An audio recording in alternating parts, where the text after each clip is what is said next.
이곳 무등산에 숨어든다. 진포에 침입했던 왜구들의 최후 은거지. 무등산의 규봉함은 험한 산이었다. 저 같은 무등산이죠. 이쪽에서 이제 왜구들이 이렇게 건너오는데 서쪽으로.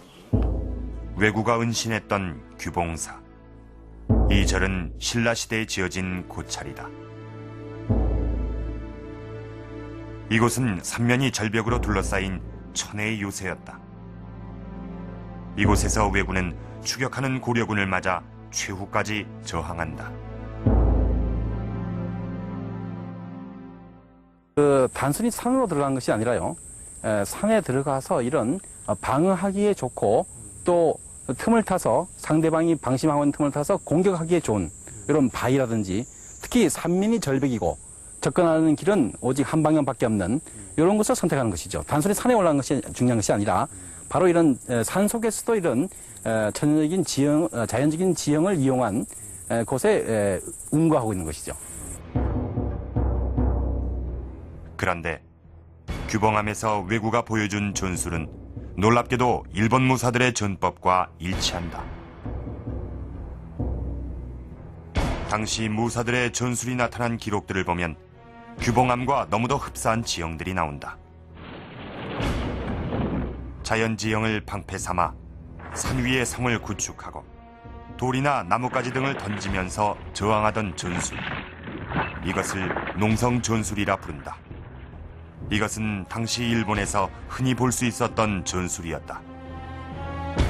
三方を山に囲まれたところで防衛をするという戦争の仕方はこの時代までかなり広く一般的に見られます。で、特にこの時代はお互いに武士同士が激しく戦い合った時代でありますからそのような構えの城をお互いに作って攻めたり攻められたりするという状況が繰り返されておりました。 충남 부여군 홍산면. 이곳은 최영 장군의 유명한 홍산대첩이 벌어진 곳이다. 여기에서 왜구의 또 다른 전술을 살펴볼 수 있다. 이것은 당시 남북전이라는 당시에 그 일본 무사들의 성의 관념하고 비슷합니다. 1376년 연전연승을 거듭하던 왜구 부대와 토벌대 최영의 부대가 홍산에서 맞붙게 된다.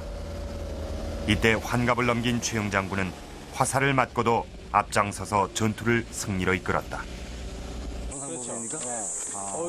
정상에 오르면 당시 일본 무사들이 이용했던 지형과 똑같은 모습이 드러난다. 하나밖에 없는 좁고 험한 곳에 운구하고 있었다. 고려사 전례의 평이 있습니다만은 자기 나라도 아니고 외국인 고려에 와서 이런 지형을 발견하고 여기를 자기들의 군사적인 거점으로 활용할 수 있는 그런 눈을 가진 그야말로 전문적인 숙련된 전투 집단이라고 할 수가 있습니다.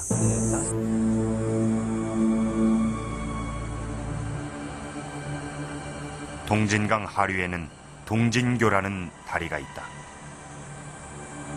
600년 전 고려시대에도 이 자리에 다리가 있었다. 당시 왜구는 곰수에서 적현을 넘어 부안으로 들어온 후 고려 토벌대와 교전을 벌이고 있었다. 그러다 전세가 불리해지자 동진교를 끊고 도주를 한다. 원래 일본에선 강을 이용한 방어 전술이 발달해 있었다. 다리를 끊고 도망치는 것은 추격하는 군사를 따돌리는 데 있어 가장 효율적인 전술인 것이다. 수도 개경을 코앞에 두고 있는 강화도. 고려사에는 이 지역을 무대로 왜구가 벌였던 치밀한 전략이 기록돼 있다. 수도인 개경에는 수도방위사령부라고 할 수 있는 최영 장군의 정예부대가 주둔하고 있었다. 1377년 왜구는 개경 주변의 양광도 지역을 집중 공격한다. 그 뒤에는 최영의 부대를 유인해서 개경의 주력 부대를 외곽으로 빼내겠다는 계산이 깔려 있었다. 개경에서 최영의 부대가 빠지면 그 공백을 이용해 개경을 친다는 것이 이들의 계획이었다. 왜구는 고려의 정규군을 격파하고 있습니다. 저 고려의 정규군을 상대로 해서 승리를 거두고 있죠. 그것은 각 부문별 전술, 예를 들어서 산에 들어가서 절벽이라든지 산면이 절벽이고 오로지 길 하나만 나 있다든지 이런 자연적인 지형을 활용한다든지 또는 다리를 끊어가지고 토벌대에 진입을 지연시킨다든지 이런 개별 전술에만 뛰어난 것이 아니라 바로 고려의 정규군을 다른 남쪽으로 유인한 틈을 타서 그야말로 고려의 심장부인 수도인 개성을 공격하겠다라는 큰 전략을 세웠을 정도로 어떤 그 전문적인 정예부대, 전투 집단이라는 걸 우리가 알 수가 있겠습니다.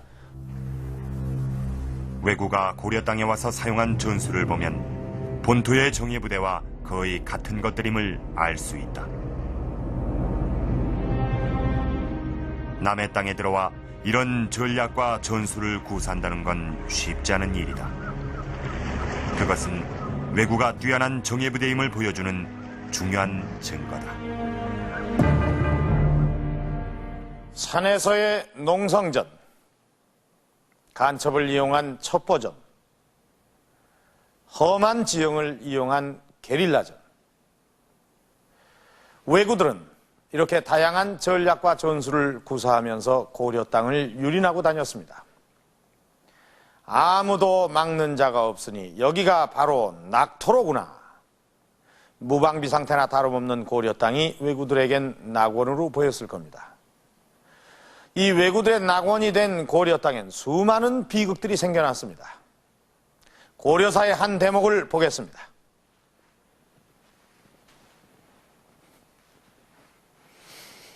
이 고려사에 보면은 어떤 군수가 새로 부임하여 동네를 도는데 여인의 슬피 우는 울음소리가 밤새 끊이질 않아 물어보았더니 새신랑이 왜구에게 잡혀가서 돌아오지 않고 있다는 것이었습니다. 이렇게 가슴 아픈 사연은 당시 고려에 수도 없이 많았습니다. 그런데 우리가 여기서 주목해야 할 것은 새신랑이 왜구에게 잡혀가서 돌아오지 않고 있다는 것입니다. 죽거나 다친 것이 아니라 잡혀가서 돌아오지 않고 있다. 왜구는 왜 이 고려의 젊은이들을 잡아갔던 것일까요? 또 그들은 무엇을 얻으려고 바다를 건너 고려에 들어와서 만행을 저질렀던 것일까요?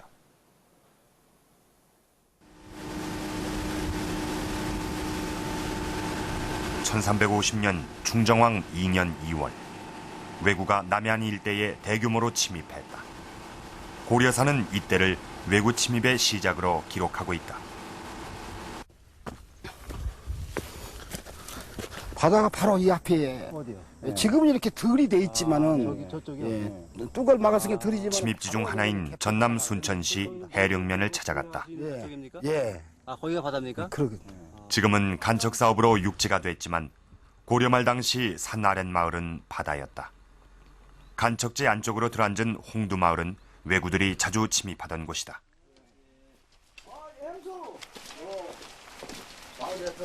말터 그 자리가 창고 자리였지 않냐. 그 배단 자리 그 자리에서 싣고 나가고 또 배가 들어오고. 여기 옆에 한번 가보시면 돼요. 여기에서 13대를 살아온 토박이 할아버지가 기억하듯이 이곳은 국가의 세금으로 낼 곡식과 재물을 모아두던